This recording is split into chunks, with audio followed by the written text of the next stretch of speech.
Vamos a buscar en Primera de Corintios, capítulo 15.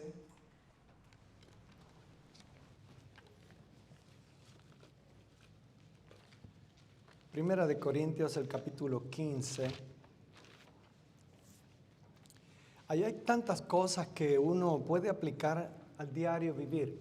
Para aquellas personas que nos acompañan quizás por primera vez, siempre hacemos la exposición bíblica, pero también hay una transición para la aplicación al día de hoy, basado en los hechos históricos que estamos viviendo en este momento, para que lo que se dice aquí sea realmente un aliciente a la vida de ustedes. Tiene una aplicación no solamente ahora, sino que esa aplicación ha sido a través de los siglos, desde el día en que Cristo resucitó. Pero yo quiero que miren cuántos pequeños detalles hay aquí que son importantísimos. Dice así la palabra del Señor. Versículo 1, vamos por partes y luego vamos añadiendo. Dice así: además os declaro, hermanos, el evangelio que os he predicado, el cual también recibisteis, en el cual también perseveráis, por el cual asimismo, si retenéis la palabra que os he predicado, dice, sois, si no creísteis en vano. Usted vaya separando esos dos textos porque tiene que analizarlos dentro de un ratito. Porque primeramente os he enseñado lo que asimismo recibí, que Cristo murió por nuestros pecados, conforme a las Escrituras, y que fue sepultado y que resucitó al tercer día, conforme a las Escrituras, y que apareció a Cefas, o sea, entiéndase a Pedro, y después a los 12. Después apareció a más de 500 hermanos a la vez, subraya eso, de los cuales muchos viven aún y otros ya duermen. Después apareció a Jacobo, después a todos los apóstoles y al último de todos, como a un abortivo, me apareció a mí, porque yo soy el más pequeño de los apóstoles, pero no soy digno de ser llamado apóstol, porque perseguí a la iglesia de Dios. Pero por la gracia de Dios soy lo que soy, y su gracia no ha sido en vano para conmigo. Antes he trabajado más que todos ellos, pero yo no, sino la gracia de Dios conmigo. Porque o sea yo o sean ellos, así predicamos y así habéis creído. Pero si se predica de Cristo que resucitó de los muertos, ¿cómo dicen algunos entre vosotros que no hay resurrección de los muertos? Porque si no hay resurrección de los muertos, tampoco Cristo resucitó. Y si Cristo no resucitó, vana es entonces nuestra predicación, vana también vuestra fe. Y somos hallados falsos testigos de Dios, porque hemos testificado de Dios que Él resucitó a Cristo, al cual no resucitó si en verdad los muertos no resucitan. Porque si los muertos no resucitan, tampoco Cristo resucitó. Y si Cristo no resucitó, vuestra fe es vana y aún estáis en vuestros pecados. Oremos. Señor y Dios Padre, visita a tu pueblo en su necesidad en esta hora. Te ruego por todos aquellos que tienen una necesidad inmensa de ti. Todos la tenemos, pero algunos necesitan que que tú les ayudes en su crecimiento espiritual, su crecimiento moral, en el aumento también de la fe. Con humildad te ruego que le hables a sus conciencias y transformes esas vidas.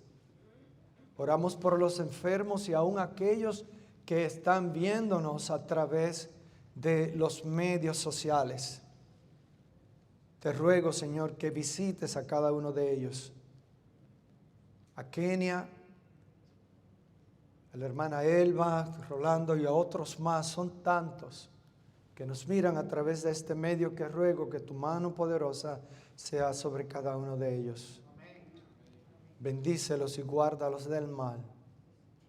En el nombre de Jesús, ministranos a nosotros en esta hora y que salgamos de aquí altamente edificados. Para la gloria de tu nombre y para bendición al pueblo, con humildad de corazón te lo rogamos. Amén. Se pueden sentar, amados. Permítanme.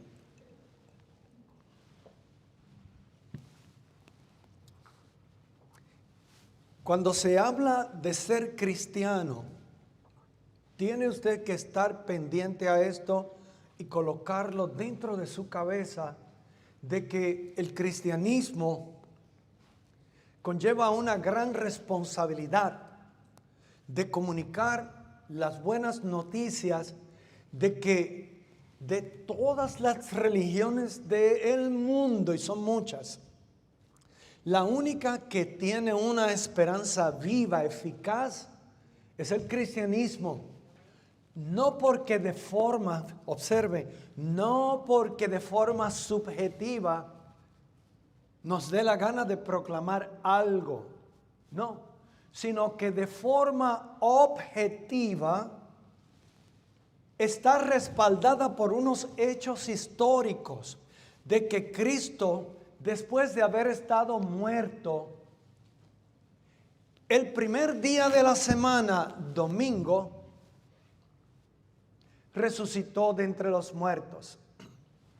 Y fíjate bien, cuando se pronuncia la palabra domingo, por eso es que a veces yo les escribo a ustedes que lo pongan con mayúscula, aunque no lo acepten en algunos círculos, porque domingo quiere decir día del Señor, de la palabra dominicus, que quiere decir día del Señor.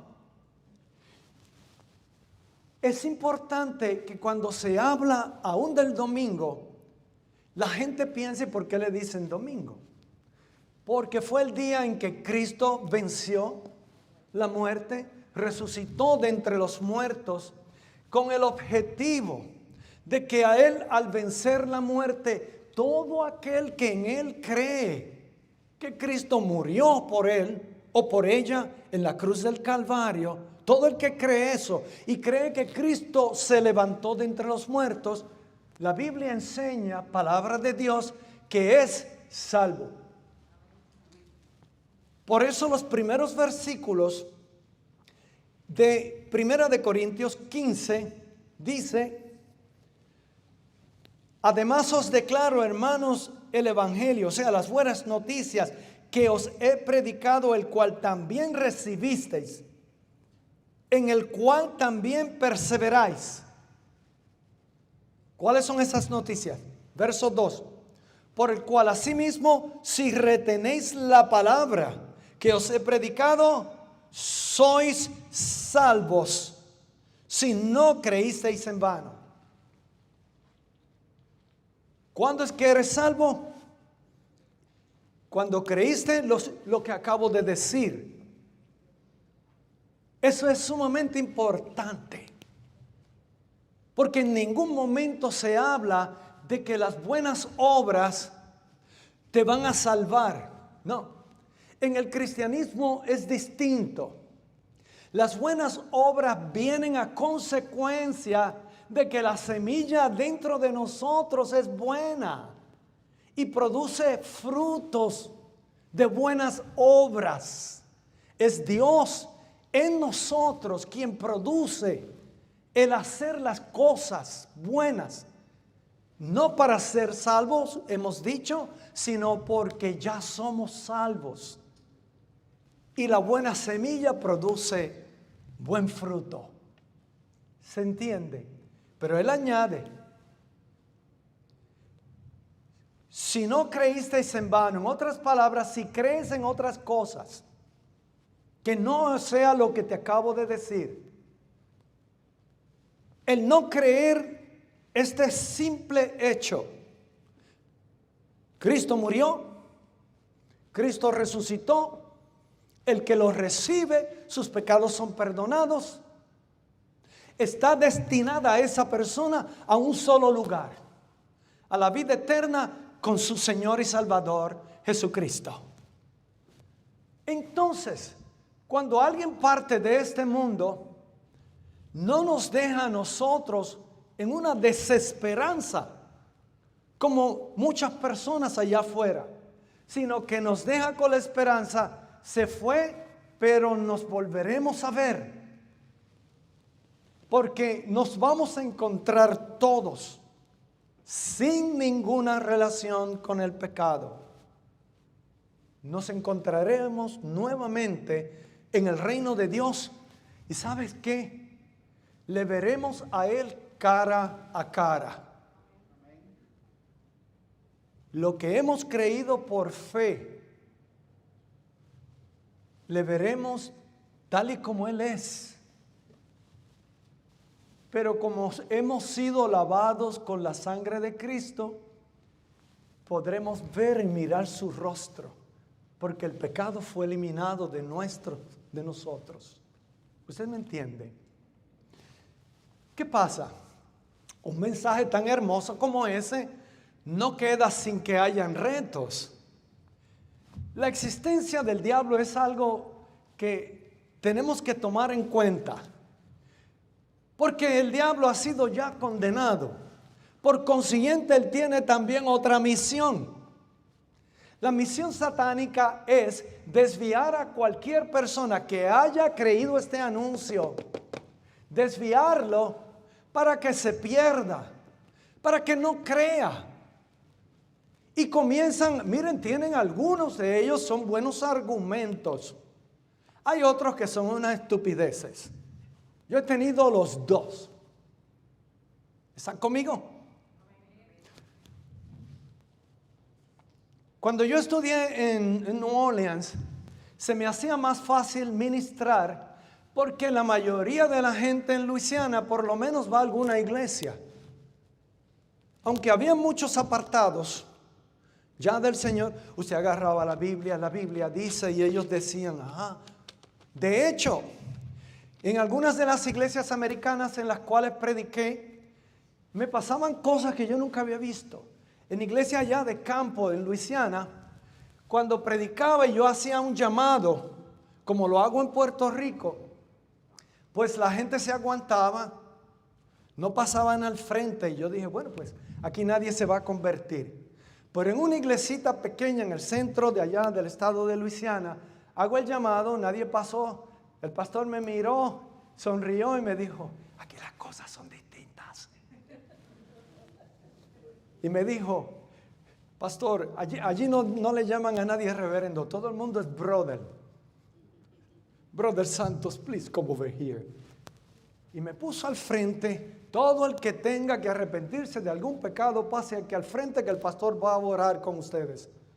En una iglesia de más de 250 personas, comenzaron a pasar uno a uno, en fila. Pero lo raro era que me ponían las manos, no lo pueden hacer ahora, pero en aquel entonces lo hacían, me ponían las manos al cuello y me decían, Pastor Israel, he pecado. Como si fuera un confesorio. Y son bautistas. Y me agarraban así, doblaban la cabeza. Algunos hombres, cuando los hombres de esas se pegan mucho, ya uno, tú sabes, como en aquel entonces yo era un pastor joven, pues no me molestaba. Si era una dama, entonces algunas me decían cosas, ¿sabes? Lo que hacían con el novio, lo que hacían con el otro.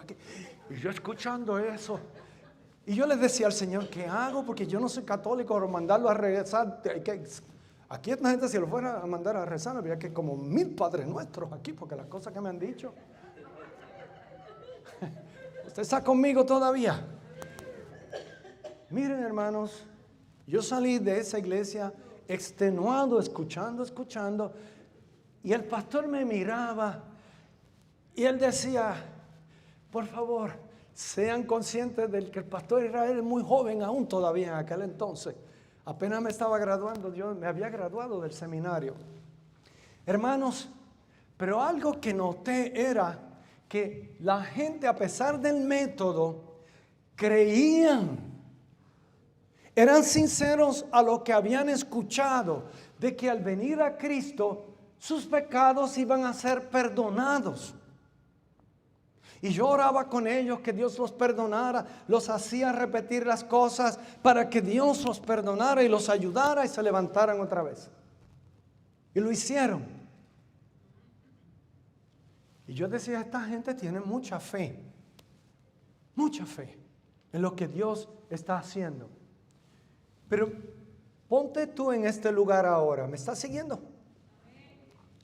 Suponte tú que el confrontamiento que le hace Pablo a la gente en Corinto, a los corintios, que Cristo no hubiese resucitado de entre los muertos, que Cristo realmente estuviera muerto, que no vive.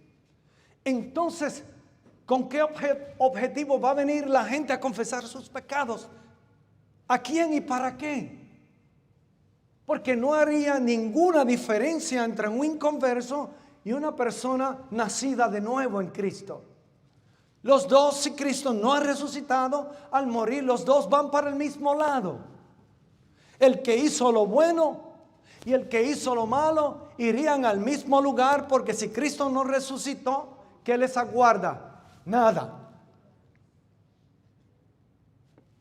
Usted ve la importancia de proclamar la resurrección de Cristo. Y Pablo comienza dando unos datos históricos. Dice aquí, en el verso 3, porque primeramente os he enseñado lo que asimismo recibí, que Cristo murió, ¿por quién? Por nuestros pecados, conforme a las Escrituras. Usted va a las Escrituras, 750 años aproximadamente antes de Cristo, se había dicho, el profeta Isaías mayormente decía, mas el herido fue por nuestras rebeliones, molido por nuestro pecado. El castigo de nuestra paz fue sobre él, y por su llaga fuimos nosotros curados. Esa llaga del pecado y de la maldad la curó. Y lo habían profetizado antes. Después habla también que como cordero fue llevado al matadero. Usted se queda. Al leer Isaías 53, luego en su casa lo puede hacer. Se va a dar cuenta con cuán precisión se cumplió eso que está diciendo aquí. Pero la cosa no queda ahí. Pablo utiliza de trasfondo las Sagradas Escrituras, el Antiguo Testamento, que ya había hablado del Salvador del mundo. Y añade después, y que fue sepultado y que resucitó al tercer día, ¿conforme a qué? ¿Por qué él hace eso? Para evitar que la fe esté basada en el subjetivismo, en un asunto que, ¿y por qué tú crees eso? Porque lo siento. El lo siento no es el que yo sienta, no es un argumento fuerte. Porque hay gente que no siente nada. ¿Y qué le vas a decir? ¿Usted entiende? Pero entonces él sigue y añade aquí unos hechos históricos. Fue sepultado y resucitó al tercer día conforme a las Escrituras, y que se apareció ¿a quién? A Cefas. Cefas es Pedro. Y después ¿a quién? A los 12. Y están por ahí. Les pueden preguntar a los 12. Si desean, pregúntenles. El que tenga duda. Pero la cosa no queda ahí. Después apareció ¿a cuántos? Más de 500 hermanos a la vez, de los cuales dice, muchos viven aún. Aquellos que son incrédulos, tienen dudas. Ahí hay 500 hermanos y la mayoría vive, que lo vieron. No es un asunto de que yo sentí así, o que vino aquel que dijo que lo vio y que no lo vio y que fue en el espíritu, que no. Ahí hay 500 personas, ya algunos murieron, pero la gran mayoría todavía vive. ¿Tienes duda? Pregúntales. ¿Cuándo usted va a encontrar que 500 personas puedan decir una mentira sin contradecirse? Todas concuerdan en una gran verdad, que Cristo resucitó de entre los muertos. ¿Usted entiende? Y es aquí donde nosotros pensamos, wow, hay unos hechos históricos. Si no hubiese sido así, los romanos, con la investigación que habían hecho, que fue tan sabuesa como hicieron con el caso de Watergate, mientras el presidente Nixon era presidente de los Estados Unidos, encontraron la verdad. Mateo a nosotros en el capítulo final dice que los religiosos sabían que Cristo había resucitado, pero como iba en contra de los intereses de ellos, le pagaron a quienes, a los guardias, una buena cantidad de dinero para que dijeran que los discípulos se habían robado el cadáver. Me gusta la expresión que en Puerto Rico usan. Oye, eso se cae de la mata. A principio yo no entendía cuando vine de Boston. No entendía eso. ¿Cómo que se cae de la mata? ¿Qué quiere decir eso? Oye, eso se da cuenta cualquiera, como unos discípulos desilusionados que no estaban entrenados para pelear con guardias. Guardias entrenados para pelear, para matar. Fueron allí, le metieron mano a los guardias, movieron una piedra que pesa 2 toneladas, sacaron el cuerpo, se lo robaron y dijeron que estaba vivo. Pero ellos le dijeron la verdad. La tierra tembló, el cadáver no está. La única explicación lógica y razonable es que el Nazareno resucitó. Otros pensaron que eran las mujeres. Ahora la cosa es peor. María Magdalena, una mujer, va a mover una piedra de 2 toneladas. ¿De dónde? Es horrible. Y pudiéramos seguir trabajando con el asunto. Cuando yo estaba luego en Boston ministrando, ahí fue donde aprendí que yo tenía que meterme al campo de la apologética. Especialmente descubrí algo que no me había dado cuenta antes. Como yo les dije a ustedes, en Luisiana usted usaba la Biblia y la gente lo veía y decía, la Biblia dice, y lo creían. Cuando fui a Boston, utilicé el mismo, mira, la Biblia dice, y me dijeron, so what? Iba a Harvard Square, donde se reúne toda la gente que va a Boston, va allí a comer donuts o a jugar ajedrez. Un lugar perfecto para evangelizar. Y habían estudiantes brillantes de todas las universidades, me veían con la Biblia y vinieron a retarme. ¿Eres cristiano? Sí, sí. ¿Y por qué tú crees en Dios? La primera pregunta, porque la Biblia dice, y todavía tú crees en la resurrección de Jesucristo. Oh, sí. ¿Y por qué? ¿Y por qué? ¿Y por qué? Todo era por qué. Y yo le dije, la Biblia dice, ¿sabe lo que me decían? So what? Aquí todo el mundo dice. Y ahí fue cuando me dijeron, el Corán dice, los Vedas dicen, los escritos sánscritos dicen, los mormones dicen, los musulmanes dicen, todo el mundo dice.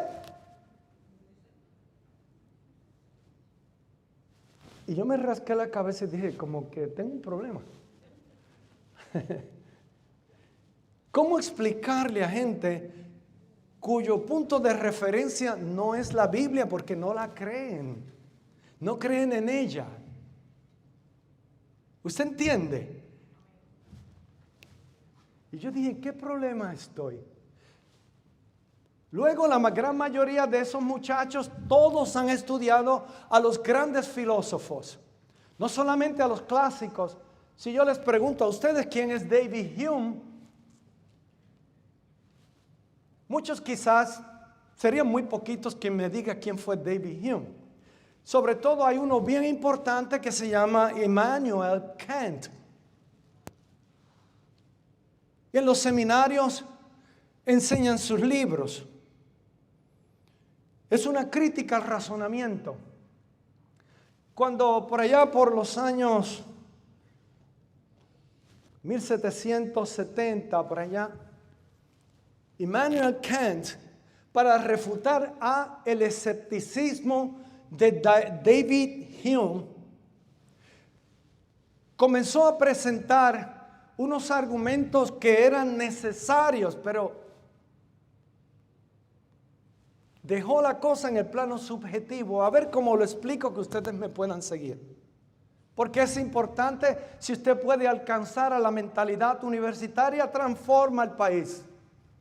Porque toda la incredulidad y el escepticismo proviene precisamente de las universidades seculares, del pensamiento de estos individuos.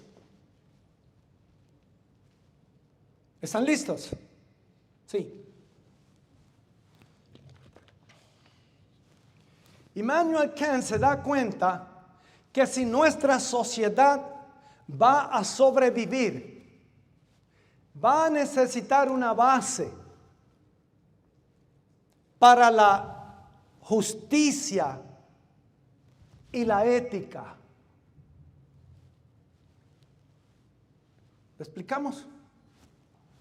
Es necesario tener una buena moral con una buena ética, o de lo contrario, la sociedad sin esos principios se irían al caos y cada cual pone las cosas en forma de preferencia personal.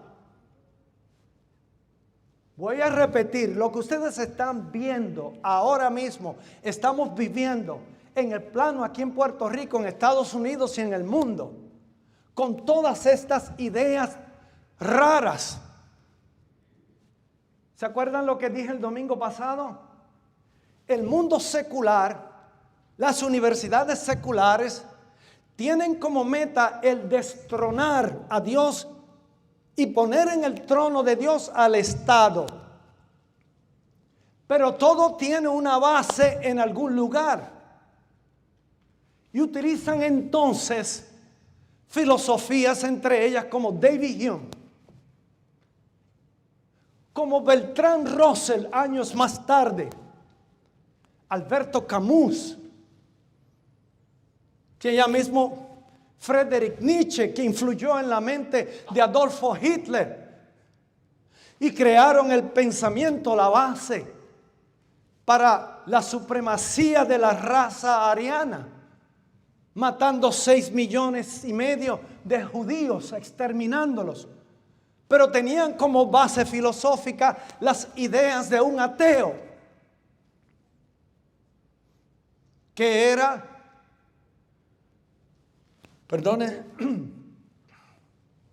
Friedrich Nietzsche, o Nietzsche, si lo quiere pronunciar como lo dicen en Guabate.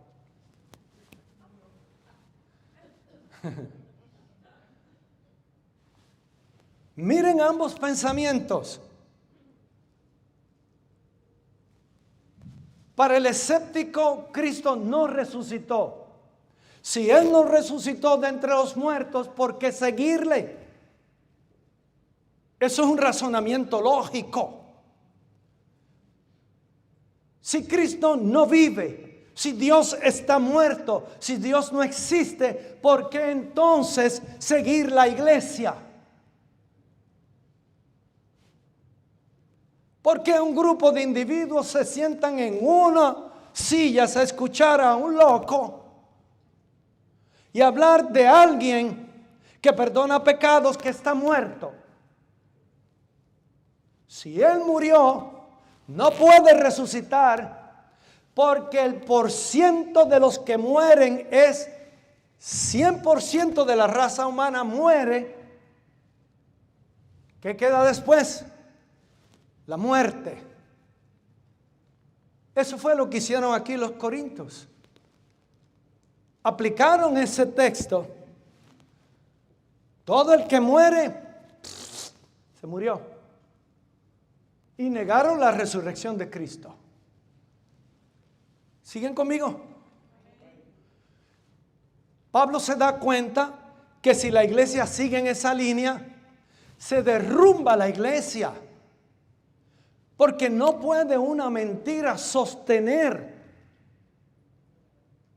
por mucho tiempo a un grupo de creyentes en algo que no es verdad.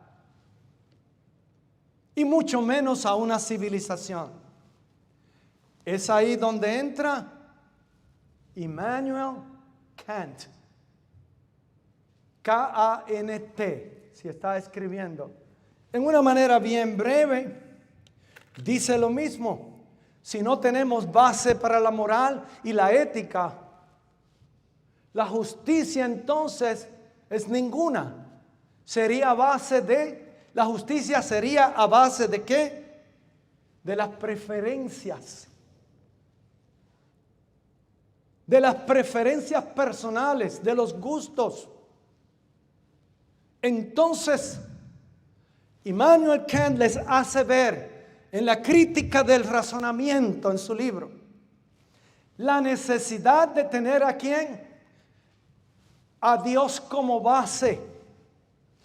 ¿Por qué? Porque Dios, como es omnipotente, es omnipresente, todo lo sabe, todo lo ve, nada se le escapa.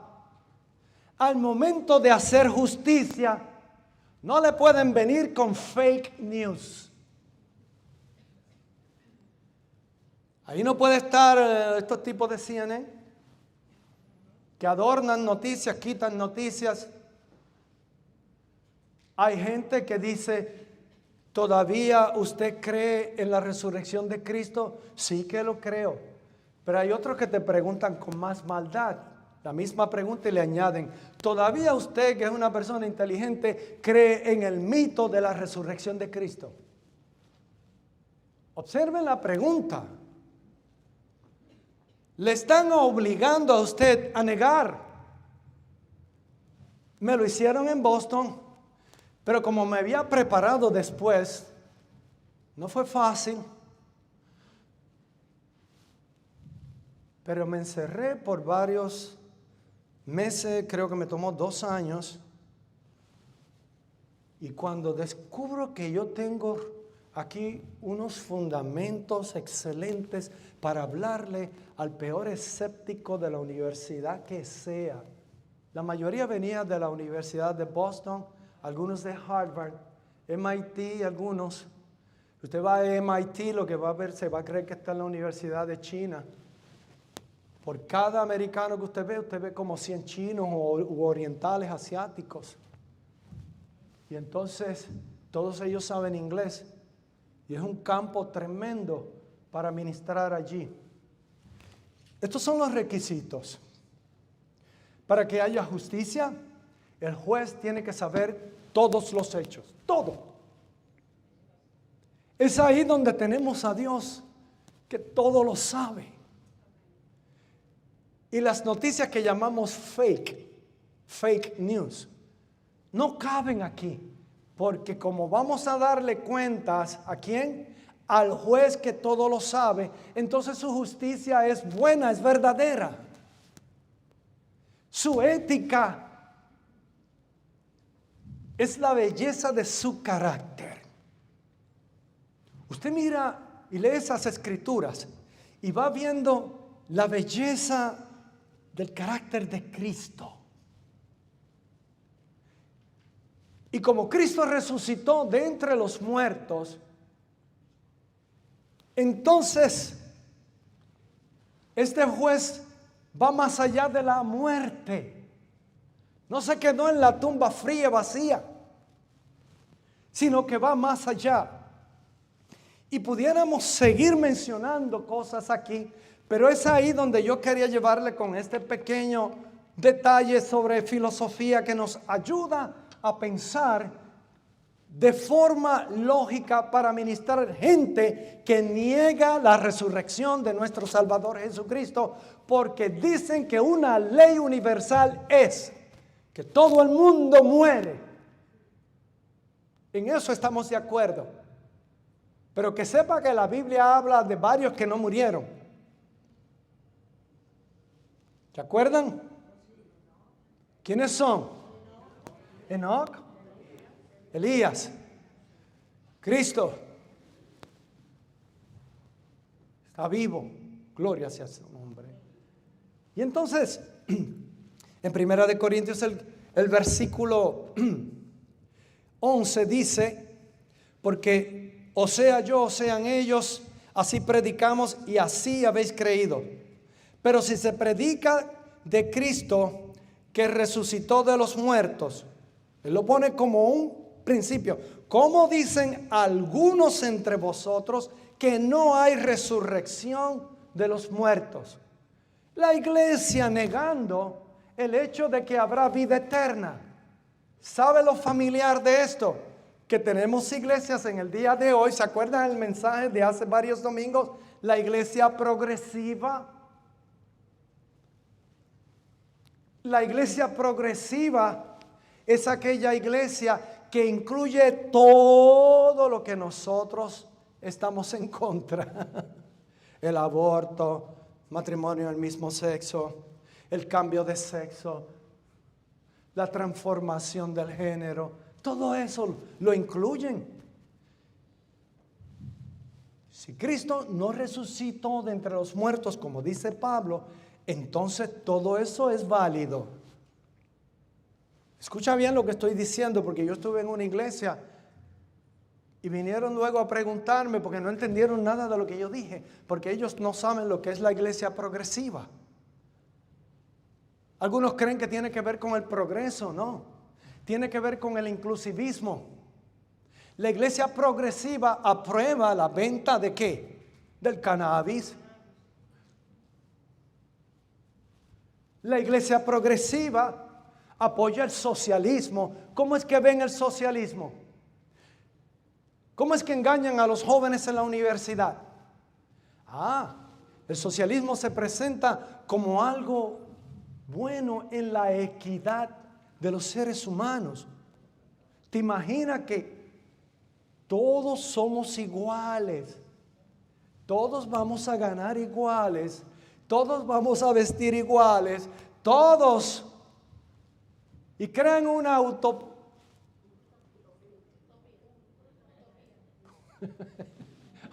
A veces se me queda el acento utopía. Utopía. En otras palabras, un idealismo.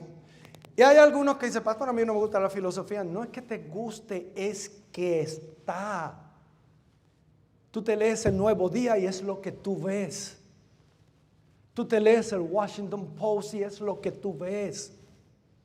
Lees el New York Times y es lo que tú ves. Vas a las escuelas y es lo que estamos viendo. Vas a los seminarios evangélicos y es lo que oyes. La gente entra creyendo y salen dudando. Y cuando se paran en los púlpitos están cuestionándose algunos ministros si realmente Jesucristo vive. O simplemente fue un buen maestro para ayudarnos a nosotros a levantar una ética de amor. Besitos a todos. Ustedes han oído que uno de los argumentos fuertes de la agenda gay es que amor es amor. Para justificar el amor de entre hombre y mujer. No, entre dos hombres, dos mujeres. Y yo les he dicho a ustedes que la Biblia presenta que el que es amor es Dios. Pero el amor no es Dios. Quiero que me entienda. Dios es, pero el amor no es Dios.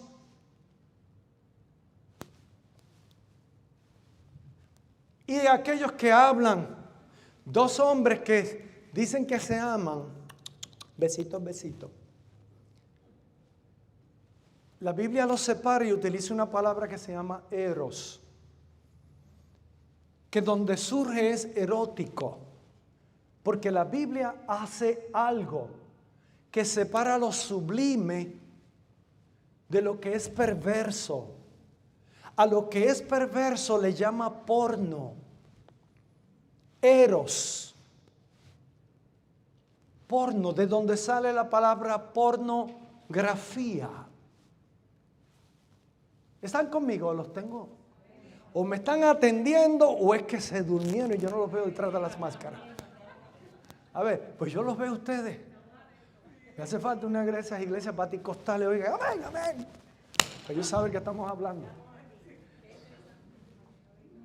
Pero cuando es dos personas que se aman como es, usted ve lo sublime del amor de Dios.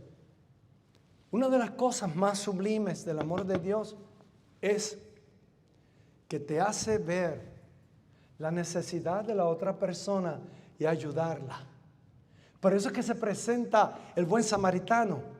Se sale de su camino para poder ayudar al necesitado que está golpeado y maltrecho en el camino. Eso es amor. Eso es ágape. El amor de Cristo en la cruz del Calvario, que muere por todos nosotros. ¿Qué ganaba Él? ¿Qué había para Él? El que ustedes y yo fuéramos salvos de las garras del infierno. Primera de Corintios 13 nos dice que el amor, ágape, no busca lo suyo sino lo del otro. Y hay que hacer sacrificios muchas veces para que el bienestar de la otra persona se logre. ¿Usted me entiende? El amor a sus hijos, la Biblia le llama, en el griego se llama storge. Hay una conexión, padre-hijo. Esa conexión es sagrada. Ese padre daría la vida por la vida de su hijo o de su hija.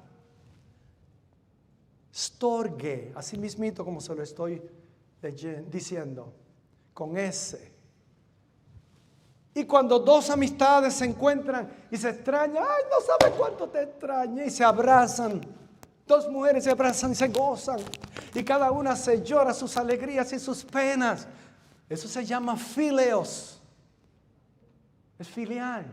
No tiene nada que ver que sean lesbianas como le hacen creer los psicólogos de la posmodernidad.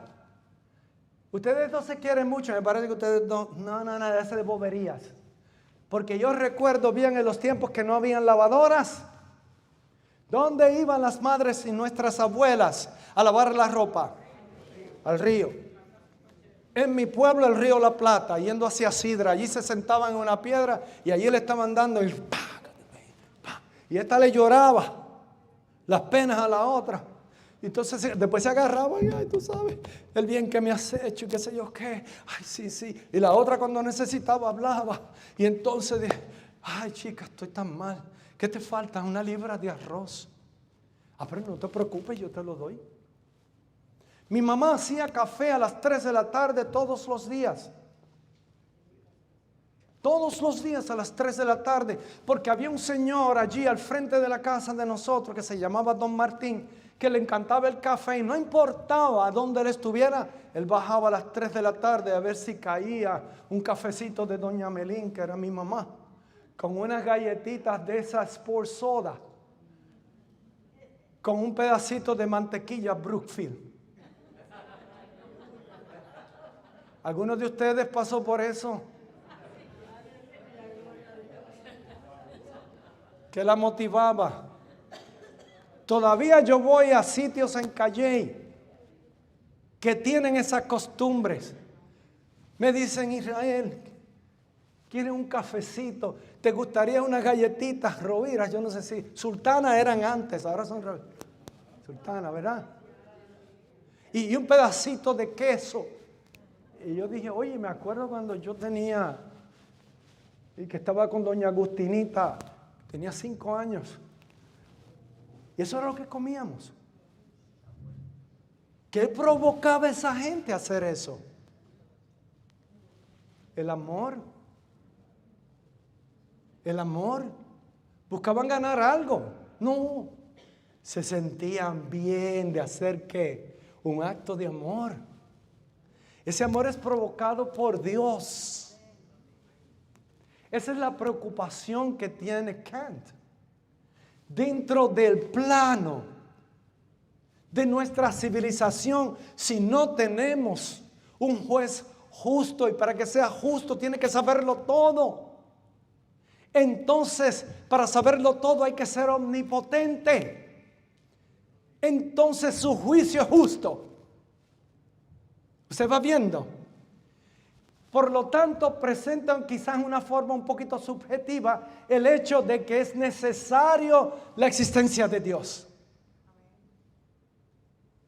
Es necesaria. El apóstol Pablo pone las cosas un poquito más fuertes. Cristo resucitó, yo se los prediqué. Si ustedes no lo creen, entonces vana es vuestra fe. ¿Ven el paralelo? Ser cristiano es creer que Cristo se levantó de entre los muertos, que Él venció la muerte. Ser cristiano es eliminar de nuestras ideas una iglesia progresiva que se ha hecho amiga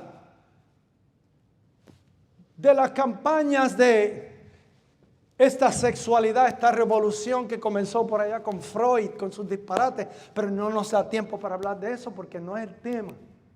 Pero todo tiene una base en algún lugar. Si la iglesia se corrompe, ¿qué le queda a la civilización, a la sociedad? ¿De dónde se va a nutrir de valores absolutos? Es ahí donde choca a nosotros el compromiso con Cristo. Tú sabes que aún en la política usted tiene que escoger candidatos que crean en los absolutos que la Biblia presenta. ¿Usted me entiende?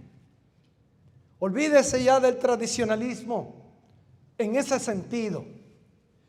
La lucha ahora es bien horrible, es constante, no se detienen peleando contra la iglesia, porque la iglesia y sus absolutos es la que ha detenido esta agenda de maldad diabólica.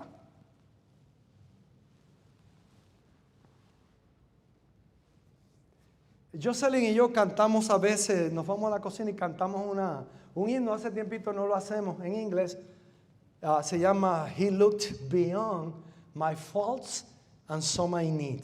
Traducido, Él, Cristo, vio mi necesidad. No, miró más allá de mis faltas y vio mi necesidad. ¿Saben por qué ella escribió eso? Se llama Dori Rambo. Ella, como es cantante de country music, le dijeron, en un programa que ella fue, le dice el productor, fíjate, usted siempre que viene aquí a cantar, todo el tiempo menciona el Calvario, ¿para qué el Calvario? Para allá. Y la gente se cansa de eso, le dijo. Yo creo que debe cambiar el tema y cantar otras cosas. A la cual ella sonrió y dijo, ok, pero déjeme decirle esto. Ella da su testimonio, hasta por YouTube lo consigue. Ella dijo lo siguiente: yo tengo que hablar del Calvario, porque en el Calvario es ahí donde conocimos la salvación de la que disfrutamos ahora. Es allí donde que me amó eternamente y te amó a ti también, se lo dijo, se eleva entre el cielo y la tierra para morir en mi lugar. Y entonces se queda, el tipo la miró. Yo tengo que seguir hablando del Calvario y ahora con más fuerza. Y ahí escribió entonces, él miró más allá de mis faltas y vio mi necesidad. Es un himno que se le para los pelos a uno, ¿sabe? Si la oye por André Crouch, como la canta, es increíble. Termino con lo siguiente porque el tiempo se me fue. Yo esperaba 5 minutos, pero no se dio. Si vamos hasta aquí, ustedes han visto la importancia de estar seguros de la resurrección de Jesús. Amén. Mi pregunta es, si Él, Jesús,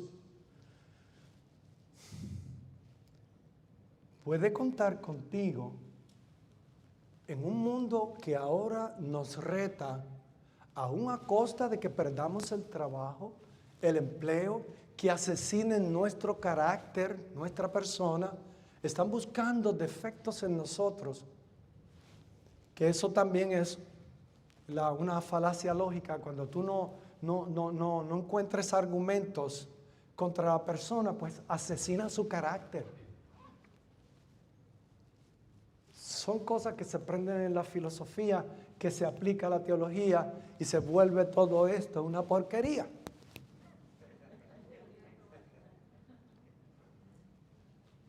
Yo termino. Cuide usted su vida. Acuérdese que la opinión aquí que cuenta es la del Todopoderoso, del juez omnipotente que todo lo ve, que todo lo sabe, que conoce tu corazón, que no solamente las cuestiones exteriores, sino tu interior.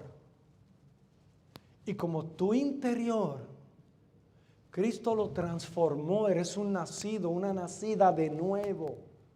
Vamos a tener que volver a usar el vocabulario de la Biblia, porque el hablar de terapia de conversión se ha convertido también en un asesinato al carácter del ser humano.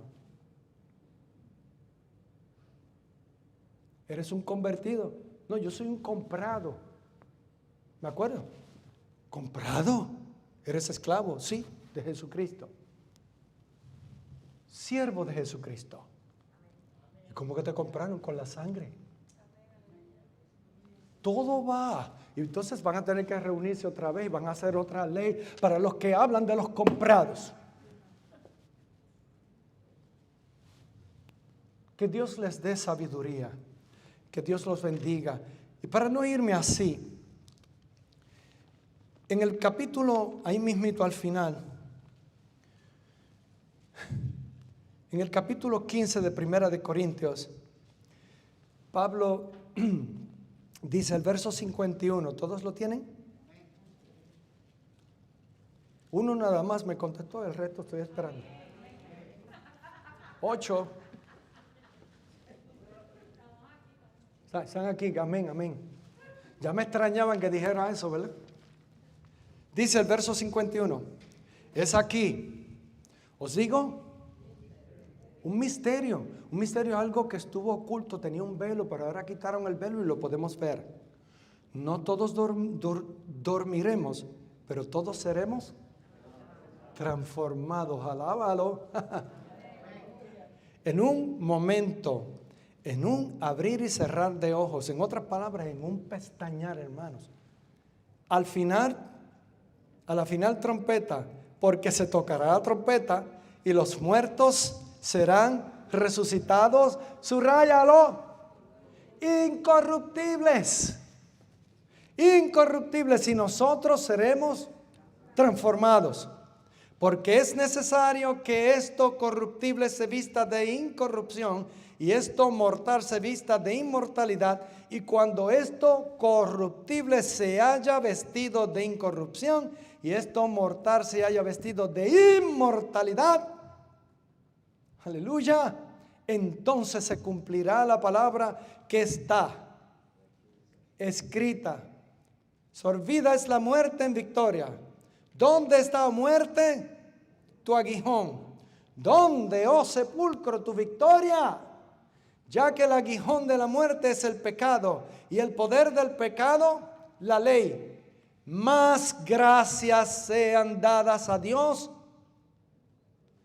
que nos da la victoria por nuestro, subrayalo, por medio de nuestro Señor Jesucristo. Así que, hermanos míos amados, subrayalo, estad firmes y constantes, creciendo en la obra del Señor. Siempre, subraya, siempre, siempre, siempre, sabiendo que vuestro trabajo en el Señor no es en vano. Aleluya. Que Dios los bendiga. Nos ponemos en pie. Le pido a los músicos que pasen mientras oro con ustedes. ¿Habrá alguien aquí que quiera reconciliarse con el Señor? Como hicimos el viernes, hubo un culto de unción aquí que eso fue poderoso. Lo digo, fue una cosa preciosa. La gente me ha llamado. Si hay alguien aquí que necesita oración, levanta su mano. Voy a orar. Dios te bendiga. ¿Alguien más? Vamos a la oración. Así mismito, déjela arriba. Va a ser breve. Jesús amado, tú que vives por todos los siglos, te ruego, amado Señor, de que tú mires estas manos que han sido levantadas y que toques cada corazón. Hazle ver que tú todo lo sabes y que tú harás, Señor, conforme a tus propósitos y a la fe de aquellos que creen en lo que tú puedes hacer, en el poder de tu resurrección, en el poder de que tú eres el Salvador del mundo, que a ti pertenecen todas las cosas. Ayúdales, guárdalos del mal, guarda su salud de cada uno. Permite que este mal, esta pandemia, cumpla los propósitos que tiene. Y que aquellos que han confiado en ti, Señor, tú los guardes. Que permita, Señor, que otros se conviertan a ti. Rescata a la juventud puertorriqueña de este mal, de esa oscuridad en que se han metido. Ayúdalos a confiar en ti, a conocerte a ti, el Todopoderoso, el gran El Shaddai. En el nombre de Jesús, ayúdales. Confiamos y esperamos en ti. Amén. Amén, amén, amén.